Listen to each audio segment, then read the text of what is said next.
لیکن ٹیبلٹ اور انجیکشن کے ذریعے سے جس روح کی بیماریاں تو دور نہیں ہوتی ہیں نا، کفر کی بیماری، شرک کی بیماری، نفاق کی بیماری، حسد کی بیماری، کینے کی بیماری، بغض کی بیماری، حب دنیا کی بیماری، عشق دنیا کی بیماری، سب سے بڑی بیماری تو عشق دنیا کی بیماری ہے۔ یہ سارے کرائم، سارے جرائم، سارے گناہ کا سورس اور چشمہ ایک چیز ہے، حب دنیا۔ یہ عشق دنیا ہی تھا جس نے عمر سعد کو عمر سعد بنا دیا۔ شروع سے تو ایسا نہیں تھا نا، وہ شروع سے ایسا نہیں تھا۔ جس وقت ابن زیاد نے عمر سعد کو بلایا تھا، اس کے سامنے یہ تجویز رکھی کہ تمہیں کربلا جانا ہے حسین سے رونے کے لیے، جاؤ کربلا، یا بیعت دے لو یا ان کا سر قلم کر لو۔ عمر سعد کو جانتا تھا حسین بیعت تو کریں گے نہیں، تو آخری چیز ہے سر قلم کرنا۔ وہ جانتا تھا کہ یہ بہت بڑا گناہ ہے، گناہ عظیم ہے۔ اس نے صاف انکار کرتے، نہیں وہ پاگل ہو گیا، دماغ خراب ہو گیا، میں کربلا جاؤں گا، حسین سے لڑوں گا، اپنے ہاتھوں کو فرزند زہرا کے خون میں رنگین کروں گا، ہرگز نہیں ہو سکتا۔ یہ اتنا بڑا گناہ، ابھی گناہ سمجھ رہا ہے اس کام کو،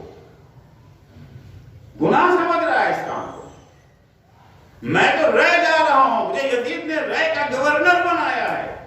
ابن زیاد نے کہا پہلے کربلا پھر رہ، اگر کربلا نہیں تو رہ بھی نہیں۔ اگر تم کربلا نہیں جانا چاہتے ہو مت جاؤ، لیکن پھر رہ کی حکومت بھی نہیں ملے گی۔ یہ ہے امتحان کا موقع، روح سالم ہے یا بیمار، کہ عشق دنیا کی بیماری تو نہیں ہے۔ اگر حب دنیا کی بیماری ہے تو انسان ہر طرح کے گناہ کرنے کے لیے تیار ہو جاتا ہے۔ جہاں ہم نے یہ سنا کہ یار پہلے کربلا پھر رہ، چلے اچھا مجھے ایک رات سوچنے کی مہلت دے دو۔ یہی غلطی کر گیا، پہلا غلط قدم یہی کر، سوچنا کیا ہے بھائی؟ آپ سے پوچھا جائے ابھی دن ہے یا رات، تو آپ کیا کہ مجھے سوچنے کا موقع دیجیے، سوچ کے بتاؤں گا کہ دن ہے کہ رات، وہ معلوم ہے کہ رات۔ اگر سورج چمک رہا ہے تو معلوم ہے کہ دن ہے، سوچنا کیا ہے وہاں پر؟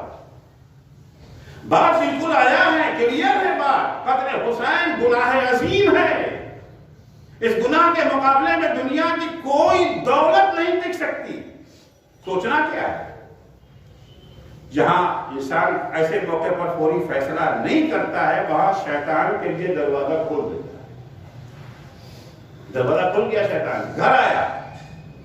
عمر صاحب کے بیٹے کی روایت ہے کہ میرا باپ رات بھر صحن خانہ میں گھر کے آنگن میں ٹہلتا رہا، رات بھر سوچتا جا رہا اور زیر لب بڑبڑاتا جا رہا ہے۔ اسی کا ایک شعر ہے، وہ شعر پڑھتا جا رہا ہے، اترک الرأی ورأی منیتی ہم ارجع بقتل الحسین مذموما۔ میرے سامنے دو راستہ ہے، یا میں کربلا جا کر کے حسین کو قتل کروں، اپنے ہاتھ کو فرزند زہرا کے خون میں آلودہ کر لوں، اور یا رہ کی حکومت کو ٹھوکر مار دوں۔ دو ہی کام ہے، تیسرا راستہ نہیں ہمارے پاس ہے۔ اترک الرأی، اب کیا کروں فیصلہ؟ رہ کی حکومت کو ٹھوکر مار دوں، اترک الرأی رہ چھوڑ دوں، والرأی منیتی رہ تو میرا خواب ہے۔ بہت لوگوں کو اپنے خواب کو پورا کرنے کا بڑا شوق ہوتا ہے، خواب پورا کرنے کے لیے حرام اور حلال کی قید بھی ختم ہو جاتی ہے، اچھے اور برے کی تمیز بھی ختم ہو جاتی ہے۔ خواب پورا کرنا، اور رأی منیتی رہ تو میرا خواب ہے۔ ام ارجع بقتل الحسین مذموما، دو راستہ ہے میرے لیے، رہ کی حکومت کو ٹھوکر مار دینا یا کربلا جا کر کے حسین کو قتل کر دینا۔ رہ کی حکومت میرا خواب ہے، قتل حسین نے اگر ہاتھوں کو آلودہ کر لیا تو قیامت تک لعنت کا طوق میرے گلے میں پڑ جائے گا۔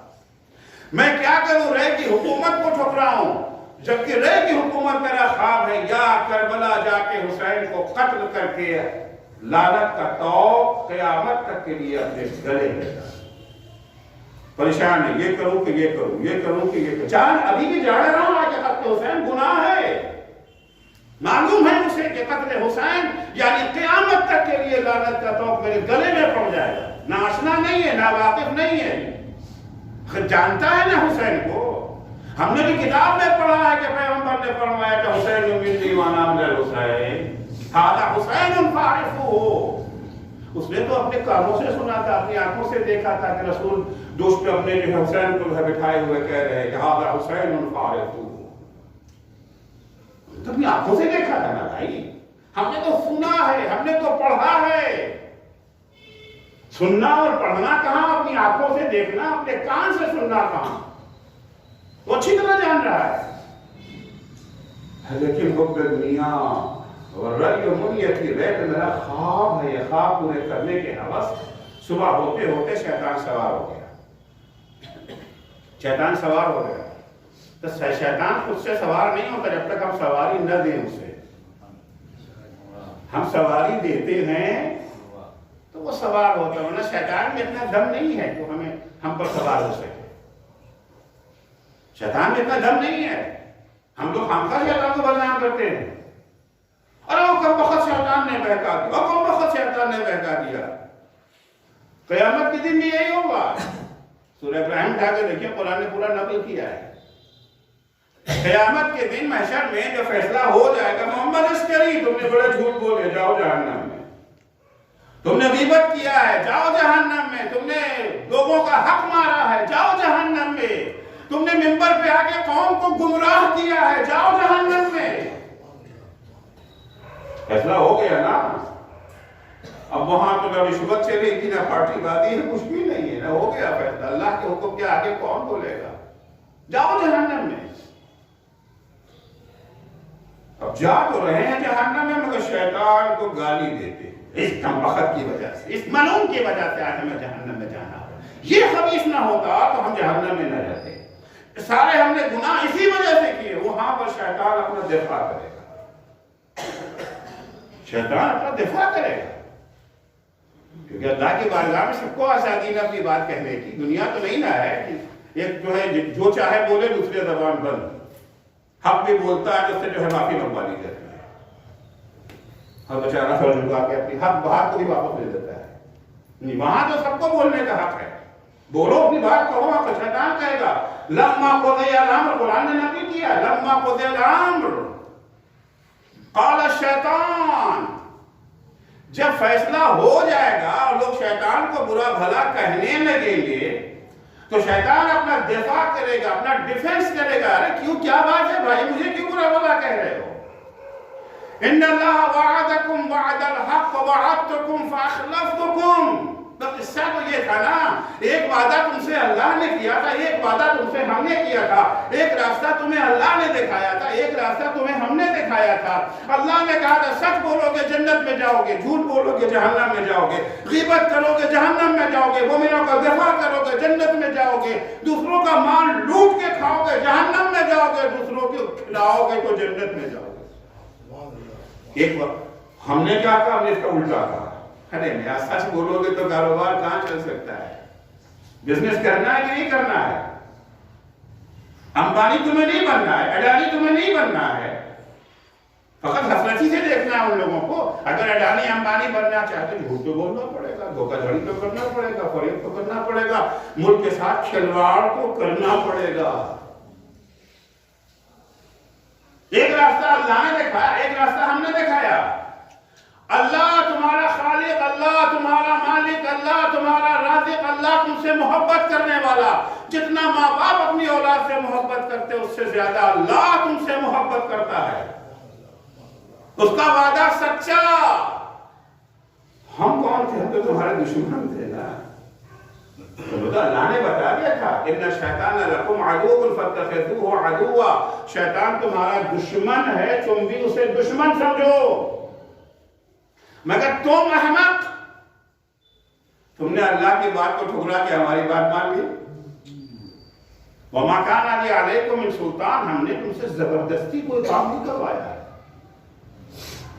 ہمارا کام ایک راستہ، اگر ایک ہی راستہ تمہارے سامنے ہوتا، فقط ہمارا ہی راستہ ہوتا، تب تو تم ہمیں بدنام کر سکتے تھے. تمہارے سامنے تو دو راستے تھے. ایک راستہ دکھانے والا اللہ جو تمہارا دوست خالق مالک، تھا میں جو تمہارا دشمن.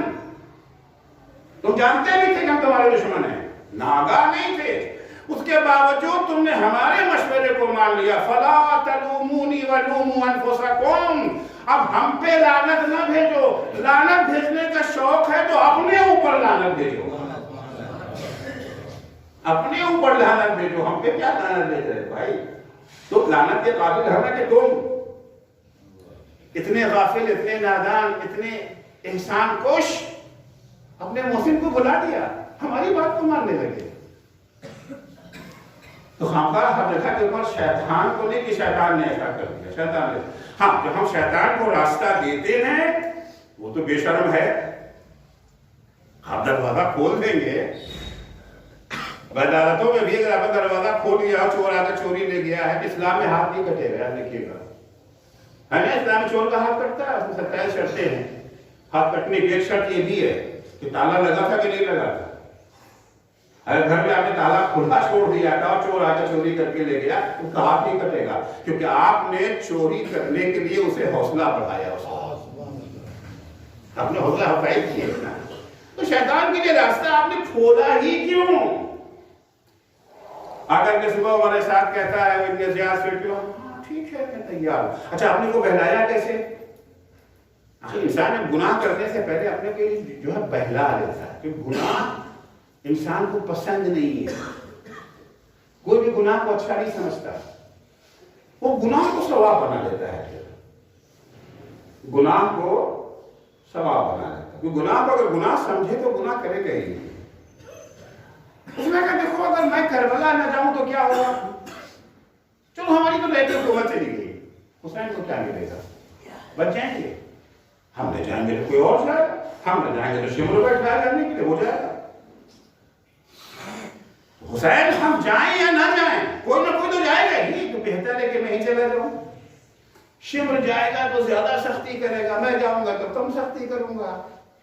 یہ ساری چیزیں ہیں جو ہم لوگ کی زندگی میں آتی رہتی ہیں. شمر جائے گا تو زیادہ سختی کرے گا نا, میں جاؤں, ارے میں جاؤں گا تو جنگ ہی نہیں ہوگی. میں کوشش کروں گا جنگ ہی نہ ہو, جنگ کو ٹال دوں گا. میں جاؤں گا وہاں کی کوشش کروں گا جنگ نہ ہو. آگے یہ خیال لے کر کے آگے کربلا آیا امام حسین کے پاس, کوشش بھی کر رہا ہے کہ جنگ نہ ہونے پائے. اس کو تو پتا ہے نا کہ قتل حسین میں ہاتھوں کو آلودہ کرنا کتنا بڑا گناہ ہے. وہ چاہ رہا ہے کہ جنت بھی ہاتھ سے نہ جائے, رہ کی حکومت بھی ہاتھ سے نہ جائے. رند کے رند رہے, ہاتھ سے جنت رہے, دونوں کام ہو جائے نا. آیا امام حسین کے پاس, آ کے امام حسین کو سمجھانے لگا. جس سے سمجھنا چاہیے اس کو سمجھا رہا ہے. امام حسین تم سے سمجھنے نہیں آئے ہیں, امام حسین کو اللہ نے بھیجا ہے تمہیں سمجھانے کے لیے. سمجھانے لگا ہے امام حسین کو. دیکھیے چھوڑیے لڑائی جھگڑے میں کیا رکھا ہے, خون خرابی کی کوئی اچھی بات ہو. مسلمانوں کا ادھر سے بھی بہے گا مسلمان مارے جائیں گے, ادھر سے بھی مسلمان مارے جائیں گے, دونوں طرف سے مسلمان مارے جائیں گے. مسلمانوں کا خون بہے گا, کیا آپ کی ذمہ داری نہیں ہے مسلمانوں کے خون کی حفاظت کرنا؟ کتنی سی تو بات ہے, بیعت کر لیجیے گا. وہ بیعت نہ کرنے سے کیا ملے گا آپ کو؟ آپ یزید کو شکست دے سکتے ہیں؟ نہیں. آپ کے پاس فوج نہیں ہے, آپ کے پاس مال نہیں ہے, آپ کو تو خریدنا بھی نہیں آتا آدمیوں کو, آپ کو تو خریدنا بھی نہیں آتا. یزید کے پاس دولت بھی ہے اور خریدنے کا فن بھی آتا ہے, لوگوں کو خرید دیتا ہے. آپ تو حلال و حرام دیکھیں گے بیٹھ کر کے کہ نہیں یہ تو بیت المال مسلمین ہے, یہ تو ہم ناجائز طریقے سے کسی کو نہیں دے سکتے. یزید کی ساری باتیں ہی نہیں ہیں. مال و دولت بھی ہے, فوج بھی ہے, طاقت بھی ہے, طاقت بڑھانے کا ہنر بھی ہے. حرام و حلال کا اس کے کوئی خیال ہی نہیں ہے. تو جنگ لڑ کے آپ جیت تو سکتے نہیں کہ چلو یزید کو ہٹا کر کے ختم کر دیں گے, عدل کی حکومت آپ قائم کر دیں گے, وہ تو ہو نہیں پائے گا. اس جنگ کا نتیجہ میں یہی ہوگا کہ آپ مارے جائیں گے, آپ کے ساتھی مارے جائیں گے, اور یزید اپنی جگہ پر قائم. تو فائدہ کیا ہے اس جنگ کا؟ اچھا ہے کہ جائیے مدینے میں چین سے بیٹھیے, رسول خدا کے روزے کے مجاہد بن جائیے, اللہ کیجیے. آپ کو کیا کرنا ہے کہ یزید کیا کر رہا ہے کیا نہیں کر رہا ہے؟ امام اسے سمجھا رہے ہیں، یہ امام کو سمجھا رہا ہے۔ امام پوچھتے ہیں تجھے چاہیے کیا، کیوں اپنی عاقبت خراب کر رہا ہے؟ پیسہ چاہیے؟ ہم پیسہ نہیں۔ کہتا ہے ہمیں تو رے کی حکومت چاہیے، وہ تو آپ کے پاس نہیں ہے۔ امام نے کہا جا تجھے رے کا گیہوں نصیب نہ ہوگا۔ امام کا مذاق اڑاتا ہے، گیہوں نہ صحیح تو جو کھا لیں گے۔ امام نے کہا جا تجھے بستر پہ مارا جائے گا، جا تجھے بستر مار دے۔ عشق دنیا، حب دنیا ہے جس نے عمر صاحب کو یہاں تک پہنچا۔ وہی عمر صاحب یہ کہہ رہا تھا کہ ہم اپنے ہاتھوں کو خون حسین میں آلودہ نہیں کریں گے، لیکن جب سب راستے اس کے لیے بند ہو گئے، اتنے میں شمر بھی آ گیا۔ شمر جو ہے وہ رپورٹ بھیج رہا ہے اپنے زیاد کو، کیونکہ دونوں میں جو ہے رقابت کی کمپٹیشن کی ہے کہ یہ تو حسین کے ساتھ جو ہے خفیہ ملاقاتیں کر رہے ہیں۔ تو آخری فرمان آ گیا کہ یا جنگ کر کے حسین کا سر کاٹو یا کمانڈرشپ جو ہے وہ شمر کے حوالے کر دو۔ اب تو اس نے دیکھا اتنا سب کچھ کر چکے اور حکومت یہاں سے جا رہی ہے، تو اس نے جنگ کا حکم دے دیا، اور اس نے وہ مظالم کربلا میں کیے جس سے اس کا حکم بھی نہیں ملا تھا۔ اگرچہ وہ خوش ہوئے، اگرچہ وہ اس کے کام سے خوش ہوئے، اس کو حکم یہ نہیں تو تھا نا کہ بیعت یا سر، حکم نامے میں نہیں ہے نا حسین سے بیعت لے لو، بیعت نہ کرے تو سر قلم کر دو، اتنا ہی حکم تھا۔ لاش کو گھوڑے کے ٹانپوں سے پامال کرنے کا حکم تو نہیں تھا، خیموں میں آگ لگانے کا حکم تو نہیں تھا، 6 مہینے کے بچے کو تیر شعبہ سے شہید کرنے کا حکم تو نہ تھا۔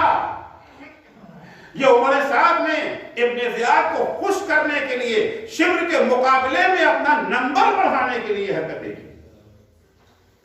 وہ خوش ہوں گے، اچھا خوش تو وہ ہوئے۔ ہمارے یہاں بھی آج بہت سارے لوگ خوش کرنے کے چکر میں رہتے ہیں، ایک سے بڑھ کر کے ایک 2 قدم آگے بڑھتا، دوسرا ہمارا بھائی 4 قدم اور آگے بڑھ جاتا تاکہ ہمارا نمبر بنے، ان کا نمبر کٹ جائے۔ یہ عشق دنیا، یہ حب دنیا۔ حب دنیا کا علاج قرآن میں ارشاد ہوتا ہے وَنُنَزِّلُ مِنَ الْقُرْآنِ مَا هُوَ شِفَاءٌ وَرَحْمَةٌ لِلْمُؤْمِنِينَ وَلَا يَزِيدُ لِلظَّالِمِينَ إِلَّا خَسَارًا۔ ہم نے قرآن میں جو کچھ نازل کیا ہے وہ شفا ہے مومنوں کے لیے، شفا ہے اور رحمت ہے مومنوں کے لیے۔ 2 لفظ ہیں، شفا اور رحمت۔ دیکھیں جب کوئی بیمار ہو جاتا ہے تو علاج کے 2 مرحلے ہوتے ہیں، 2 اسٹیج ہوتی ہے۔ خدا نہ خواستہ کسی کو ہارٹ اٹیک ہو گیا، خدا نہ خواستہ کسی کی کڈنی فیل ہو گئی ہے، تو ایک مرحلہ تو ہوتا ہے علاج کا مرحلہ، رگیں اگر بند ہو گئی تو اسے کھول دیا گیا، اسٹنٹ ڈال دیا گیا، اوپن ہارٹ سرجری کر دی گئی، بیماری ختم ہو گئی۔ مگر بیماری کے نتیجے میں جو کمزوری آئی تھی، تو ایک مرحلہ علاج کا ہے، ایک مرحلہ ریکوری کا ہے۔ 2 مرحلے ہوتے ہیں نا، ایک علاج ایک ریکوری۔ قرآن مجید شفا ہے، رحمت ہے، یعنی علاج بھی ہے اور ریکوری بھی ہے۔ بیماری بھی دور ہو جائے گی، بیماری کے نتیجے میں جو دوسرے سائیڈ ایفیکٹس پیدا ہوئے ہیں وہ بھی ختم ہو جائیں گے۔ وَنُنَزِّلُ مِنَ الْقُرْآنِ مَا هُوَ شِفَاءٌ وَرَحْمَةٌ، مگر یہ شفا کس کے لیے؟ سب کے لیے نہیں، للمؤمنین۔ یہ شفا اور رحمت ہے مؤمنوں کے لیے۔ مومن یعنی وہ افراد جو اس دوا کو کھا رہے ہیں۔ آپ فارمیسی کے مالک ہیں، آپ کے فارمیسی دوائیں بھری ہوئی ہیں، بیمار ہیں، دوا کھا نہیں رہے ہیں، تو کیا آپ ٹھیک ہو جائیں گے؟ ارے ہمارے گھر میں تو دوا کا ڈھیر لگا ہوا ہے، لاکھ دوا کا ڈھیر لگا ہو، لاکھ آپ ایک فارمیسی کے 10 فارمیسی کے آپ مالک ہو، جب تک دوا کا استعمال نہ کریں گے تب تک آپ کی بیماری دور نہیں ہوگی۔ آپ قرآن گھر میں لا کر کے رکھ دیں، سجا کر کے قرآن کو لا کے رکھ دیں، بہترین چھاپ کا قرآن، بہترین کاغذ کا قرآن، بہترین غلاف اور جزدان میں لپیٹ کے آپ نے قرآن کو رکھ دیا ہے، جب تک قرآن کی تعلیمات پر عمل نہ کریں گے، قرآن پڑھیں گے نہیں، قرآن سمجھیں گے نہیں، تعلیمات پر عمل نہ کریں گے، تب تک شفا نہ ملے گی۔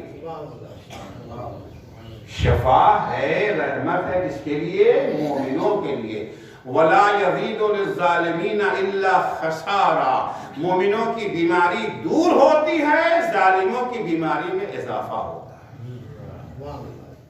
ظالم کون ہوتا ہے؟ وہ جو قتل کرے، وہی ظالم نہیں ہوتا ہے۔ من لم يحكم بما انزل الله فاولئك هم الظالمون، جو اللہ کے حکم پر عمل نہیں کرتے وہی ظالم ہے۔ تو قرآنی تعلیمات، قرآن کیا ہے؟ اللہ کا حکم ہی تو ہے نا، قرآن کے پر عمل نہیں کرتے وہ ظالم ہیں۔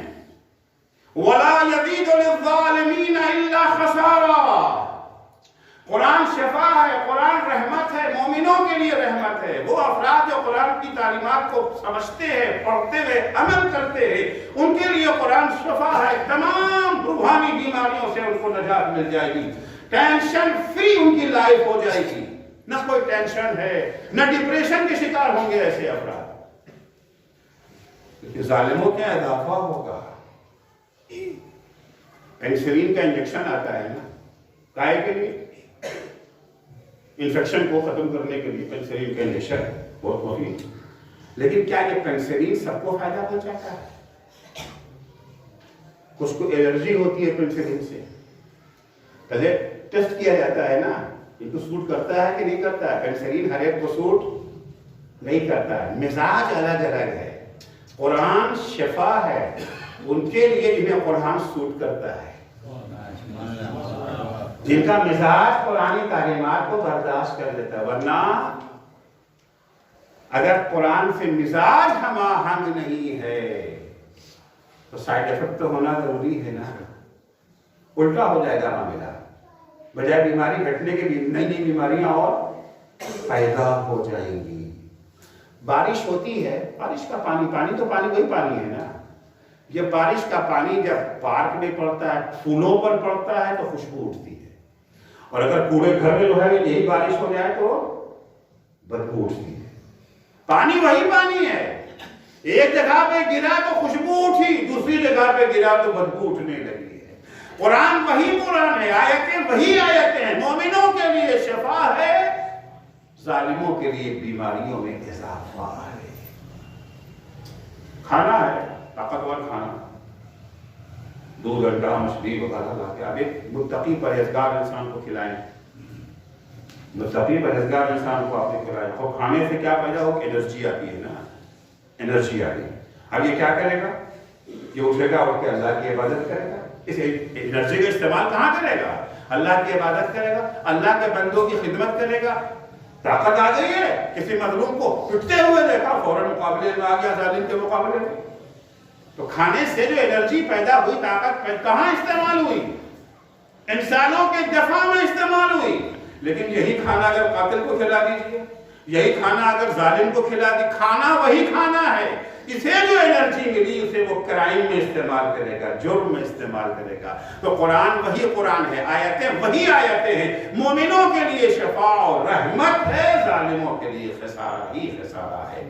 ایک صلوات پڑھیں گے، محمد و آل محمد۔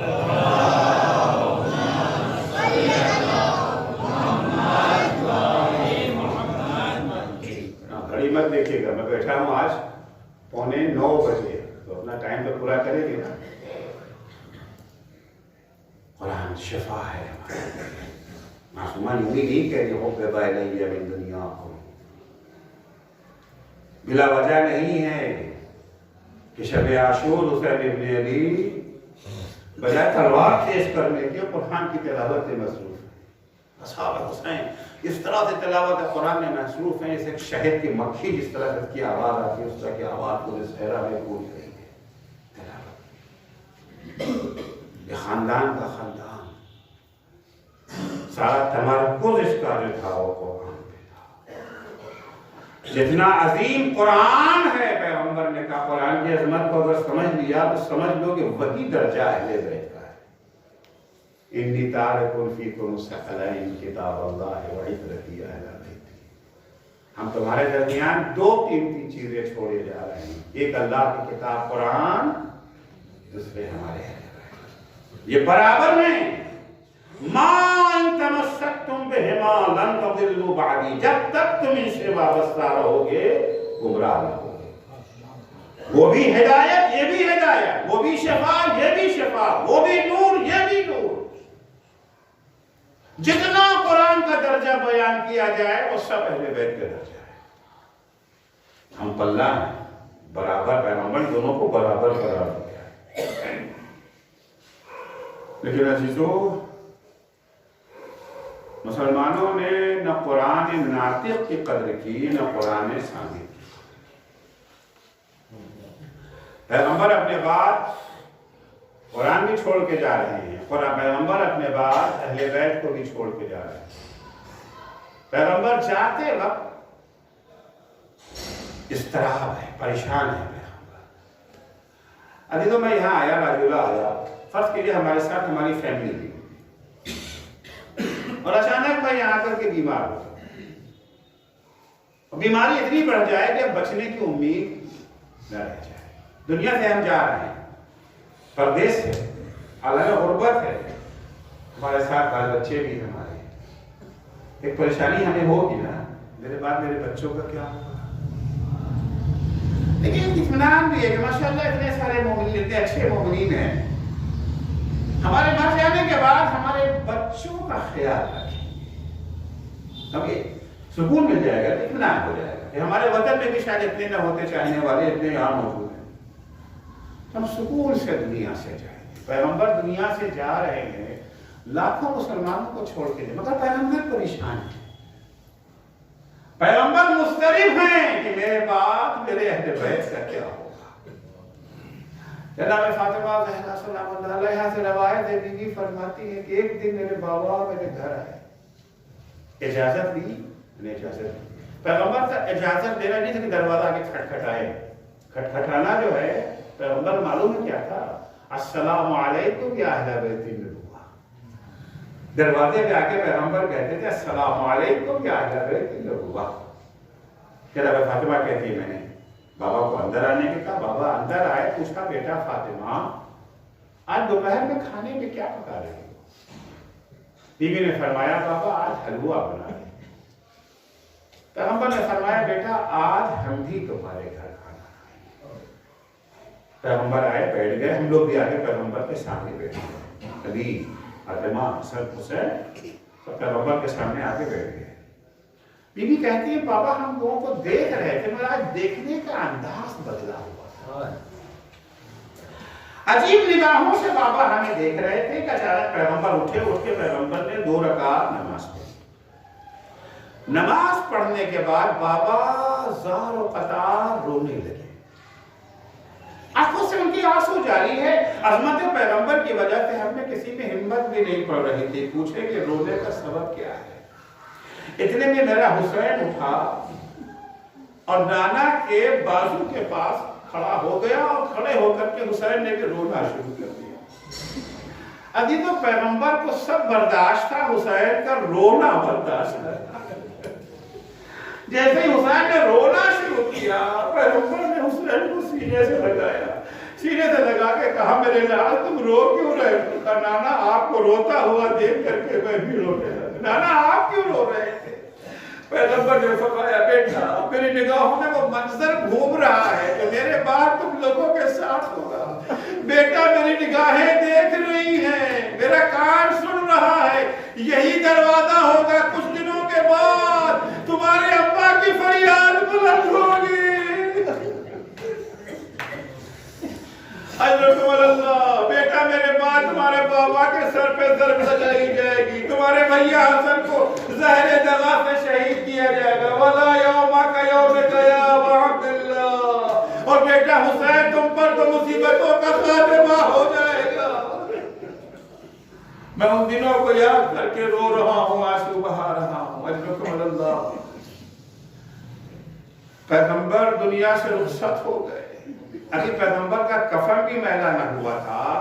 جس در پہ پیغمبر آ کے السلام علیکم یا اہل بیت النبوہ کی صدایں لگاتے تھے، جس در سے ملک الموت بھی بغیر اجازت کے اندر نہ آ سکا، اس در پہ ہجوم ہو گیا، آواز دی جا رہی ہے علی کو باہر نکالو ورنہ ہم گھر میں آگ لگا دیں گے۔ بڑی عظمت تھی فاطمہ زہرا کی، بڑا احترام تھا بیوی کا بی بی دروازے کے پیچھے اسی لیے آئی تھی کہ بے حیا واپس چلے جائیں گے کہ فاطمہ گھر میں. کسی نے کہا بھی کیا اس گھر کو آگ لگا دو گے جس میں فاطمہ رہتی ہے؟ جواب دینے والا کہتا وَإِن رہا کرے. عزیزوں کہنے پر اکتفا نہیں کیا گیا، دروازے پہ آگ لگا دی گئی. ارے ابھی دروازہ پوری طرح سے جلا بھی نہ تھا، دروازہ جلا بھی نہ تھا. ایک شقی نے دروازے پہ ایسی لاٹ ماری کہ دروازہ کھل گیا، دروازہ گرا. بی بی اپنا حجاب بچانے کے لیے دروازے کے پیچھے چلی گئی. پیچھے جانا تھا، ایک طرف دیوار ایک طرف دروازہ، در و دیوار کے درمیان فاطمہ کو اس طرح سے پیچھا گیا. ارے فاطمہ کی پسلیاں ٹوٹ گئی، ماں کے پیٹ میں بچہ شہید ہو گیا. فاطمہ کی آواز بلند ہوئی، یا فضت خذینی الیک، اے فضہ میری مدد کو آؤ، ارے میرا بچہ شہید ہو گیا.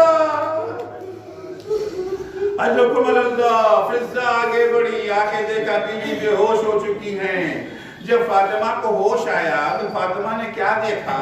فاطمہ کی آنکھوں نے کیا دیکھا کہ علی کی گردن میں رسی کا پھندا پڑا ہے، کھینچ کے لے جا رہے ہیں علی کو. فاطمہ سے دیکھا نہ گیا، اپنا دکھ بھول گئی، اپنی ٹوٹی پسلیوں کو بھول گئی. ہاتھ بڑھا کے علی کی ابا کا دامن پکڑ لیا. خلو ابا الحسن، میں علی کو جانے نہ دوں گی. اے عزیزو، ایک شقی نے فاطمہ کے بازو پر تازیانے کا بمار کیا. بنت زہرا دوبارہ بے ہوش ہو کے زمین پہ گر گئی. عزیزو، بس آخری جملہ میں اس تمام کر رہا ہوں. یہ وہ منظر تھا جو علی سے بھلائے نہیں بھولتا تھا. یہ منظر علی بھول نہیں پاتے تھے. عمار یاسر کہتے ہیں جب فاطمہ دنیا سے رخصت ہو گئی، فاطمہ کی شہادت کے 2 دن کے بعد میں نے سوچا چل کے علی کے گھر کی خبر لے. بچے کس حال میں؟ ماں تو رخصت ہو گئی، چھوٹے چھوٹے بچے کس حال میں ہوں گے؟ عمار کہتے ہیں میں گھر آیا، جلا ہوا دروازہ دیکھتے ہی میرا دل بیٹھنے لگا. اجازت لے کے میں گھر میں گیا. میں نے کیا دیکھا؟ ایک گوشے میں علی سر جھکائے بیٹھے ہیں، ایک گوشے میں حسن حسین و زینب و کلثوم ماں کا ماتم کر رہے ہیں. میں نے مولا سے عرض کیا مولا یہ کب تک چلے گا؟ بچے ہیں مولا، اگر گھر سے باہر نکل کے مدینے کے اطراف کے باغات میں چلیں شاید بچوں کا دل بہل جائے، کچھ غم ہلکا ہو جائے. علی نے موافقت کی، بچوں کو ہمراہ لیا. زینب و کلثوم حسن و حسین کو ہمراہ لے کر کے علی گھر سے نکلنا چاہتے. عمار کہتے ہیں جیسے ہی علی دروازے تک پہنچے، دروازے کا منظر دیکھ کے ایک دفعہ علی نے چیخ ماری، اے اماں، جب بھی میری نگاہ دروازے پہ پڑتی ہے وہ منظر مجھے یاد آ جاتا ہے. فاطمہ میری ابا کا دامن پکڑے فریاد کر رہی تھی، میں حکم پیغمبر سے مجبور فاطمہ کی کوئی مدد نہ کر سکا. الا لعنت اللہ علی قوم الظالمین وَسَيَعْلَمُ الَّذِينَ ظَلَمُوا أَيَّ مُنْقَلَبٍ يَنْقَلِبُونَ. بار الہ تجھے واسطہ ہے محمد و آل محمد علیہ السلام کا، ہماری اس مختصر سی عبادت کو قبول فرما. معبود صدقے میں اہل بیت اطہار علیہ السلام کے ہمیں توفیق عنایت فرما. محبوب فاطمہ تلاوت قرآن ہمارے لیے بھی محبوب بن جائے، ہماری زندگی میں قرآن اس طرح سے رچ بس جائے کہ ہماری زندگی کا ہر لمحہ قرآنی تعلیمات کے مطابق بسر ہو سکے. معبود صدقے میں اہل بیت اطہار علیہ السلام کے ہماری روحانی بیماریوں کے علاج کا ذریعہ قرآن کو بنا. معبود تجھے واسطہ ہے محمد و آل محمد علیہ السلام کا، جو مومنین و مومنات پریشان حال ہیں ان کی پریشانیوں کو دور فرما، جو مقروض ہیں ان کے قرضوں کو ادا فرما، جو پریشان حال ہیں ان کی پریشانیوں کو دور فرما. بار الہ شیعیان حیدر کرار، محبان اہل بیت اطہار، ظاہران سید الشہداء، عزاداران مظلوم کربلا جہاں کہیں بھی ہوں ان کی جان مال عزت آبرو کی حفاظت فرما بار الہ مراج کرام اور رہبر معظم انقلاب اسلامی کی حفاظت فرما امام زمانہ کے ظہور میں تعجیل فرما جب حضرت کا ظہور ہو تو ہمارے اعمال ایسے ہوں کہ ہم ان کے اصحاب و انصار میں شمار ہو سکے اللہم عجل فی فرج مولانا صاحب الزمان واجعلنا من اعوانہ و انصاره. ایک سورہ فاتحہ پڑھیں.